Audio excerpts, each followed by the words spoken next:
Hello, everyone, and welcome back to Almost There, a Disney twisted novel here on Disney Magic Zach. I am Zach, of course, and we are reading chapter 21. Let's dive into it. Congo Square, New Orleans, Saturday, February 1927, 3 days before Mardi Gras. Tiana stood on the periphery of the crowd that had formed in the centre of Congo Square.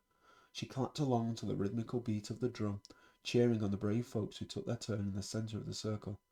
It was a long-standing tradition to honour the ancestors who had been brought here against their will, forced to work the land by commemorating their sacrifice through song and dance. The Mardi Gras Indians, just like those in the painting Miss Rose had given her, led the ceremonial celebration. Their elaborate headdresses and colourful costumes sparkled in the rays of the sun. Remarkably, the thick fog that continued to plague the city had thinned into a gauzy haze, and as if it knew how important today was to the people gathered here and didn't want to ruin it. The light mist that did remain cast an ethereal quality over everything, making it seem almost dreamlike. You want to dance, baby girl? Her daddy gestured to the circle. Before she could talk herself out of it, Tiana nodded, grabbed him by the arm and entered the fray. She mimicked the steps of the other dancers, joining in the traditional African folk dance she had been taught as a little girl. Her daddy danced alongside her, stomping his big feet and twisting his torso from left to right. Tiana tilted her head back and held her arms to the sky, unable to restrain her smile. She felt a sense of weightlessness, as if she could take flight at any moment. It was a feeling she never wanted to let go of, a freeness she hadn't allowed herself to feel in far too long. Once the dance ended, the crowd erupted in cheers. Her daddy wrapped her up in a big bear hug and swung her around like he used to do when she was a little girl. Tiana clung to his big frame, soaking in the safety and security and love he embodied. Her throat tightened with emotions that threatened to overwhelm her. That felt like old times, baby girl. It felt like the best times, Tiana answered. He set her back down and rubbed a hand over his stomach. All that dancing has made me hungry. I think it's time for some fried chicken and cornbread. Her daddy headed for the spot they commandeered on the left side of the square, where her mother was busy setting up the lunch. Charlotte and Naveen both ran up to Tiana. That was fabulous, Naveen said. Oh, it was, Tia, just fabulous, Charlotte said. Who knew Mr. James could move like that? She flapped her arms like a crazed flamingo, in what Tiana could only guess was her attempt to mimic the folk dance. I've never seen such dancing before. Really? Tiana asked.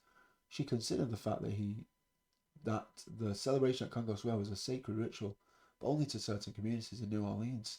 Tiana had never thought to invite Charlotte to join them before. No, I guess you haven't, Tiana said. Show me how you did that spin, Charlotte said.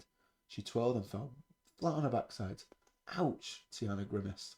Well, that didn't go the way I thought it would. Charlotte held her arms out so that Tiana and Naveen could help her up.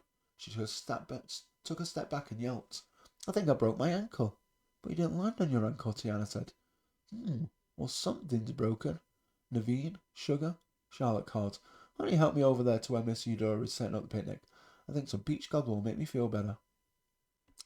Tiana shook her head but chuckled as Naveen looped Charlotte's arm around his neck. Together they hobbled towards Tiana's parents. Hey, Tiana. She spotted Maddie jogging towards her. I'll meet y'all over there in just a minute, Tiana told Charlotte and Naveen, then waved over her friend. Hey, Maddie, Tiana said as she approached. How's it going? I saw you dancing out there, girl. Good to know you can still kick up your heels and have a good time. Maybe you should tell Georgia that she can get off my case about going out, Tiana answered with a smile. That's if I can find her. I haven't seen her or Eugene since leaving your supper club Thursday evening. I thought they would show up last night because Georgia loves some Rudy Davis, but I guess it's just as well they didn't. Maddie leant in close. Although I must say, that trumpet player from last night sure is something. She wiggled her eyebrows.